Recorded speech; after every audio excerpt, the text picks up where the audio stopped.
विजयनगर में पुलिस और बदमाशों के बीच मुठभेड़ हो गई। इस मुठभेड़ में पुलिस ने 2 बदमाशों को गिरफ्तार किया है। मुठभेड़ के दौरान बदमाश के पैर में गोली लगी।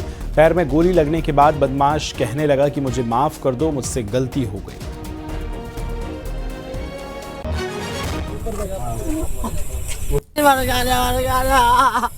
अरे माफ कर दो, गलती माफ कर दो, मार गया। अरे माफ कर दो, चलो बैठो आराम से, ऊपर बैठो। अरे माफ कर दो, गलती माफ कर दो, मार गया। अरे माफ कर दो, चलो बैठो।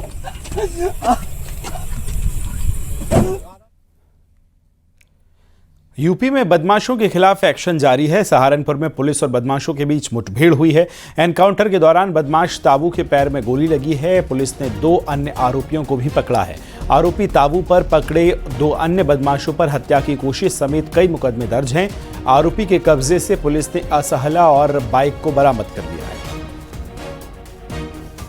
एक जमालपुर गांव है, थाना झंझाना, ये गाड़ी वाला के पास जी। यहाँ जब वो आ रहा था तो उसे रोका गया और रोकने के प्रयास करने के उपरांत जो है उसके द्वारा पुलिस पे फायरिंग की गई। फायरिंग करने के उपरांत जवाबी कार्रवाई में पुलिस के द्वारा ही फायरिंग की गई। उसके पैर में गोली लगी। नज़दीकी स्वास्थ्य केंद्र पे उसको जो है भर्ती कराया गया और उसके साथ एक अन्य व्यक्ति था जिसकी पहचान फैसल के रूप में की गई है।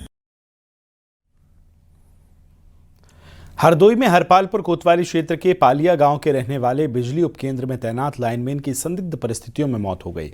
लाइनमैन कैलाश वाले केबल लेने के लिए जो है वो लखनऊ गया था, जिसके बाद लापता हो गया। मृतक युवक रोडवेज बस स्टॉप पर बेहोश हालत में मिला है। परिजन उसे जिला अस्पताल लेकर गए हैं, जहां हालत गंभीर होने पर मेडिकल कॉलेज लखनऊ रेफर उसको किया गया है, लेकिन रास्ते में ही उसकी मौत हो गई है।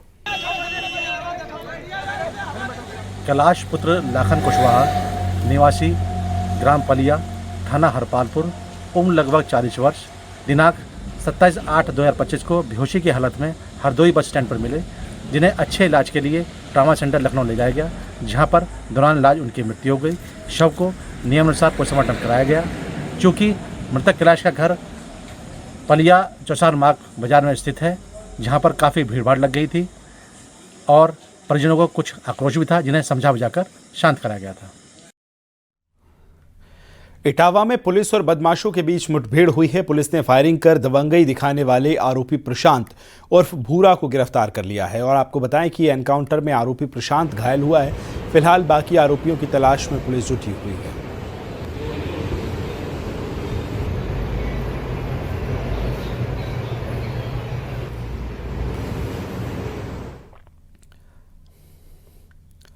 बिजनौर में एक पुलिसकर्मी सिपाही द्वारा जीप से बुग्गी टक्कर मारने में वीडियो सामने आया और वीडियो में थाना शिवाला कलां की सरकारी जीप दिखाई दे रही है, जिसमें एक सिपाही ने जीप से एक बुग्गी को टक्कर मार दी है। आरोप है कि जिस वक्त हादसा हुआ सिपाही नशे की हालत में था।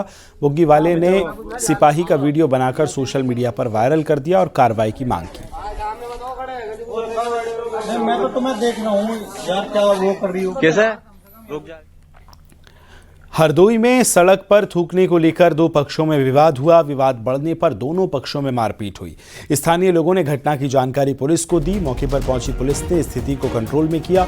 कोतवाली शहर पुलिस ने मामले में FIR दर्ज कर ली और साथ ही पुलिस ने दोनों पक्षों से 6 लोगों को गिरफ्तार किया है।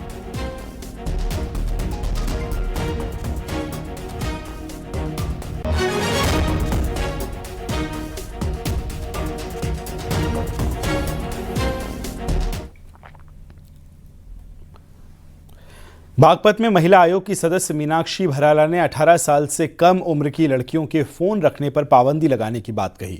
मीनाक्षी भराला ने कहा कि मोबाइल फोन 18 साल से कम उम्र के लड़के लड़कियों को उनके लिए खराब है और गांव के लोगों को संबोधित करते हुए उन्होंने कहा कि परिजन इस बात का विशेष ध्यान रखें कि 18 साल की उम्र से कम लड़कियों को मोबाइल फोन ना दिया जाए। इसके पीछे कारण बताते हुए उन्होंने कहा कि हमारे पास ऐसे मामले आते हैं जिसमें लड़कियां फ़ोन पर लड़कों से बात कर लेती हैं और फिर उनकी रिकॉर्डिंग वायरल हो जाती है, जिस कारण उन्हें सुसाइड तक करना पड़ता है।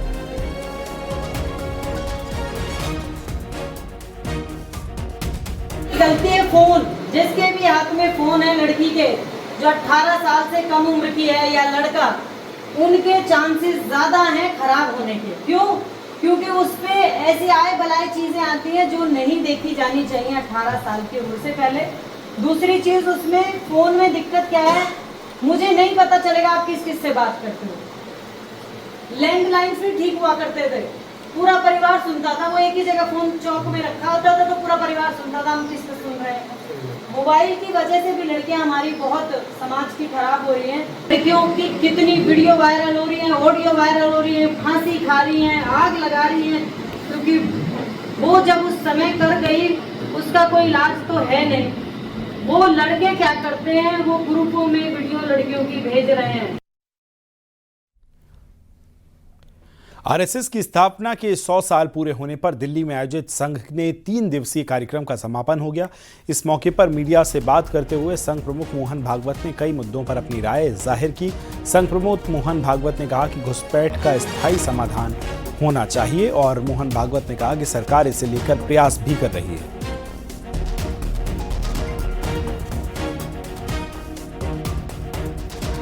आप पूछते हो घुसपैठियों को रोकना सही है क्या? मैं कहता हूं अगर डीएनए एक है तो परमिशन लेके आना गलत है क्या? परमिशन लेके आना चाहिए ना, मिलती तो नहीं आना चाहिए। लेकिन विधि विधान नियम बाजू रख के घुस जाना ये अपने आप में गलत बात है। आने पर उपद्रव ये होता है, ये अनुभव है। तो इसलिए इस घुसपैठ को रोकना चाहिए। कुछ तो सरकार रोक सकती है, सरकार कुछ प्रयास कर रही है, धीरे धीरे आगे बढ़ रहे हैं। हॉकी के जादूगर पद्म भूषण मेजर ध्यानचंद जी की जयंती आज है और आज का दिन राष्ट्रीय खेल दिवस के रूप में मनाया जाता है। इस अवसर पर सीएम योगी लखनऊ में सहायक खेल प्रशिक्षकों को नियुक्ति पत्र बांटने वाले हैं और नेशनल चैंपियनशिप में राज्य के 88 पदक विजेता खिलाड़ियों को पुरस्कार देंगे। सुबह 10 बजे से Padmashri Mohammed Shahid synthetic hockey stadium में ये कार्यक्रम होगा। इसके बाद सीएम योगी राज्य निर्वाचन आयोग के कार्यालय भवन का शिलान्यास करेंगे।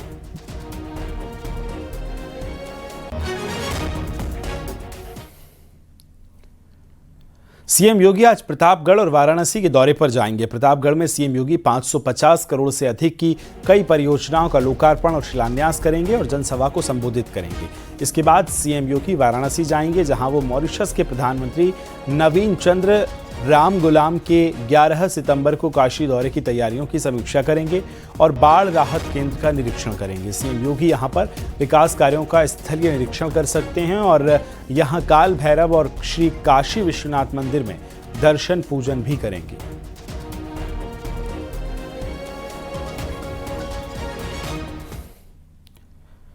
राहुल तेजस्वी ने मंच से पीएम और उनकी मां पर अभद्र टिप्पणी के मामले में अब सीएम योगी ने राहुल और तेजस्वी पर बड़ा हमला बोला। उन्होंने कहा कि ऐसी भाषा राजनीतिक मर्यादा का पतन है। ये पीएम का नहीं बल्कि 140 करोड़ भारतीयों की भावनाओं का अपमान है।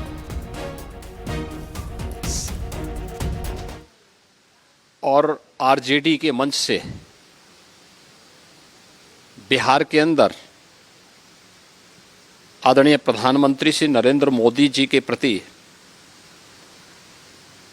जिस प्रकार की अभद्र और अशिष्ट नारे लगाए गए हैं, अत्यंत निंदनीय और राजनीति के गिरते हुए अमर्यादित चरित्र को दर्शाता है। हम इसकी निंदा करते हैं।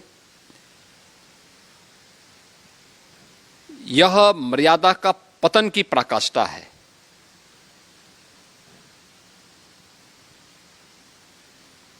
हर व्यक्ति इस बात को जानता है कि एक मां ने अपने असाधारण संघर्ष और संस्कारों के माध्यम से एक ऐसे पुत्र को गढ़ा जिसने अपने आप को राष्ट्र माता के लिए समर्पित कर दिया।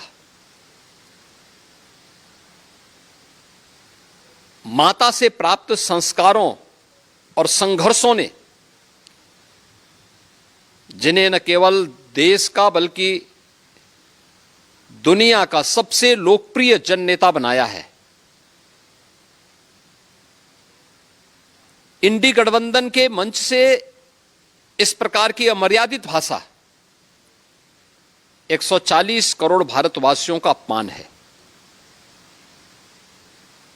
निश्चित ही बिहार की जनता इंडी गठबंधन के नेताओं के द्वारा प्रयुक्त किए जा रहे इस प्रकार के अमर्यादित आचरण का जवाब लोकतांत्रिक तरीके से देगी वहां पर, और आने वाले समय में इस प्रकार के अमर्यादित आचरण करने वाले लोगों को पूरी तरीके से खारिज करने का कार्य करेगी, क्योंकि कोई भी सभ्य समाज इस प्रकार की भाषा को स्वीकार नहीं कर सकता। इसके लिए कांग्रेस के नेताओं को, आरजेडी के नेताओं को देशवासियों से माफी मांगनी चाहिए। जिस प्रकार के अभद्र भाषा का प्रयोग उनके मंचों से हो रहा था, और मुझे नहीं लगता है कि इसको कोई भी भारतीय स्वीकार करेगा। यह आचरण अत्यंत निंदनीय है, और इस प्रकार का जवाब देकर के, लोकतांत्रिक तरीके से इसका जवाब देकर के बिहार की जनता न केवल लोकतंत्र को बल्कि भारतीय संस्कृति को भी बचाने और उन्हें सुरक्षित रखने में अपना बीएसपी सुप्रीमो मायावती ने भतीजे आकाश आनंद का प्रमोशन करते हुए राष्ट्रीय संयोजक बना दिया है। ये पद संगठन में राष्ट्रीय अध्यक्ष यानी मायावती के बाद आता है। इस तरह आकाश आनंद दूसरे नंबर के नेता बन गए। अभी तक आकाश आनंद राष्ट्रीय कोऑर्डिनेटर की भूमिका में थे। आकाश आनंद की जिम्मेदारी सभी सेक्टर, केंद्रीय और स्टेट को कोऑर्डिनेट और प्रदेश अध्यक्षों की काम की समीक्षा करना होगा, और वो मायावती को सीधे रिपोर्ट करेंगे। इसके अलावा 4 की जगह 6 नेशनल कोऑर्डिनेटर बनाए गए हैं। ये सभी आकाश आनंद को रिपोर्ट करेंगे। खबर को विस्तार देंगे, सहयोगी संकेत मेरे साथ जुड़ गए। संकेत, किस तरह से देख रहे हैं, एक बार फिर पार्टी ने जो है आकाश आनंद का पद बढ़ाया है, किस तरह से इसको देखा जाए, क्या इसके मायने? बिल्कुल, देखिए, पंचायत चुनाव और विधानसभा चुनाव की तैयारियों में सभी राजनीतिक दल उत्तर प्रदेश से जुटे हुए हैं, और उसी क्रम में बसपा भी चुनावी तैयारियों में तेजी से जुटी हुई है, और उससे पहले संगठन को दुरुस्त कर रही है, संगठन का पुनर्गठन कर रही है। और बसपा सुप्रीमो मायावती ने संगठन के पुनर्गठन के तहत ही जो उनके भतीजे आकाश आनंद, उनको अब बसपा सुप्रीमो मायावती ने राष्ट्रीय संयोजक बना दिया है, जो कि अभी तक राष्ट्रीय कोऑर्डिनेटर की भूमिका निभा रहे थे। अब वो बना दिए गए हैं राष्ट्रीय संयोजक, यानी कि बसपा सुप्रीमो मायावती के बाद बसपा में सबसे पावरफुल नेता आकाश आनंद हो गए हैं, दूसरे नंबर के नेता। और जो बाकी उन्होंने 6 राष्ट्रीय कोऑर्डिनेटर बनाए हैं, वो सभी 6 राष्ट्रीय कोऑर्डिनेटर, चाहे रामजीत गौतम हो, राजा राम हो, रणदीप सिंह बेनीवाल हो, ऐसे 6 जो राष्ट्रीय कोऑर्डिनेटर हैं वो आकाश आनंद को रिपोर्ट करेंगे। तो खबर सबसे बड़ी यही है कि आकाश आनंद का प्रमोशन कर दिया गया है, और वो बसपा सुप्रीमो मायावती के बाद बसपा के अंदर दूसरे नंबर के सबसे बड़े पावरफुल नेता बन गए हैं। जी, चलिए, बहुत धन्यवाद तमाम जानकारी साझा करने के लिए।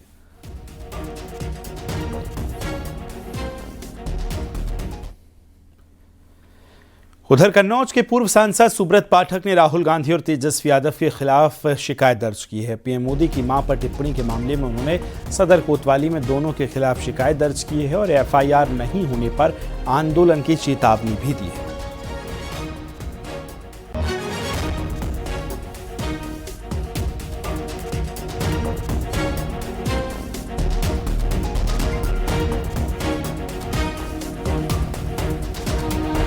कभी राहुल मोदी जी को गाली, मोदी जी के माता जी को गाली, मोदी जी के पिताजी को गाली, मोदी जी की जाति को गाली, और जिस प्रकार से निम्न स्तर की भाषा का प्रयोग राहुल गांधी जी के लिए लगातार किया जा रहा है, उससे हम सब देशवासियों की जो आत्मा जो आहत है, हम लोग बहुत दुखी हैं। और निश्चित रूप से इसके ऊपर अगर कठोर कार्रवाई न हुई तो एक देश में एक आंदोलन छिड़ सकता है, क्योंकि इस देश की जनता प्रधानमंत्री श्री नरेंद्र मोदी जी से बहुत प्रेम करती है। योगी सरकार ने चकबंदी प्रक्रिया को और अधिक पारदर्शी बनाने के लिए एक महत्वपूर्ण कदम उठाया है। अब किसी भी गांव में चकबंदी तभी होगी जब 75% घाटा धारकों यानी जमीन के मालिकों की लिखित सहमति होगी, और ये बदलाव विवादों को रोकने और किसानों के हितों की रक्षा के लिए लाया गया है। रिपोर्ट देखिए।